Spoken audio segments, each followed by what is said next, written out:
Mutta joo, tosiaan kaiken näköistä hassua tapahtuu tässä maassamme. Mutta se, mitä ei tapahdu, niin höyryveturi Ukko-Pekka ei tulevana viikonloppuna liikennöi.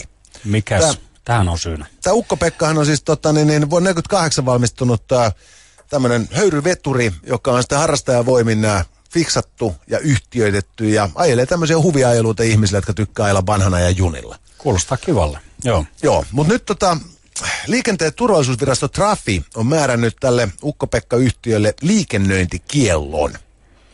Okei, eli toi on liian hyvä juttu siis, toi koko Ukko-Pekka-kuvio, se pitää kieltää. Onko tämä joku tällainen juttu, niin kuin Suomessa yleensä tapahtuu? Tässä siis Trafi jälleen kerran osoittaa, että suomalainen virkamies ei ole mistään niin kiinnostunut kuin suomalaisen yleisön terveydestä, hyvinvoinnista ja siitä, että pykäliä noudatetaan. No niin. Ja nyt nämä Ukko-Pekka-tyypit, nämä taitaa olla jotain ihme saatana punkkareita ja vastarintamiehiä, koska syy siihen, että Trafi määräsi Ukko-Pekalle liikennöintikiellon on se, että höyryveturia ajoi viime viikolla 1 päivän ajan tämän Ukko-Pekka-yhtiön toimitusjohtaja, jolla ei ollut oikeutta höyryveturin kuljettamiseen. Minkä takia ei ollut? No sen takia, että Suomessa höyryveturin ajo-oikeus päättyy siihen, kun kuljettaja täyttää 68 vuotta.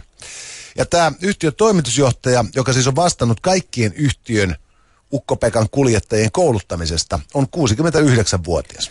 Siis suomeksi sanottuna kokeneen ja paras kuski heitetään sivuun. Koska laki sanoo, että ei saa enää ajaa 68 vuotta täytettyä.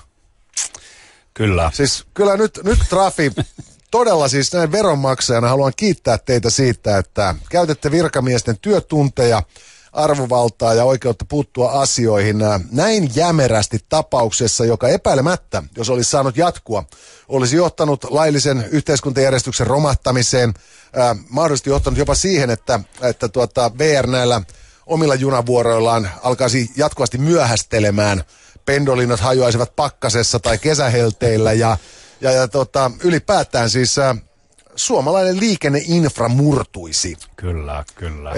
Mutta ehkä Trafilla ei ole tällä kesäaikaa oikein muuta tekemistä, kun keksii tälle itselleen tämmöistä järkevää hommaa. Kielletään Ukko-Pekka. Kielletään Ukko-Pekka, koska se paras kuski on vuoden liian vanha. Kyllä. Samaan aikaan kaikkialla muualla pitää tehdä töitä vielä 80-vuotiaanakin, vaikkei jaksaiskaan. Kyllä. Pitäisikö tämä lakia rikkonut kuski ehkä kenties laittaa vankilaan? Ehdottomasti, siis vähintään 10 vuodeksi. Joo. Ja mieluummin lopuksi ikää. Näin on. Koska kyllähän siis, nämä on nämä perhosefektit. Että siis niinku viime viikolla suomalainen mies ajoi höyryveturia 1 päivän ajan.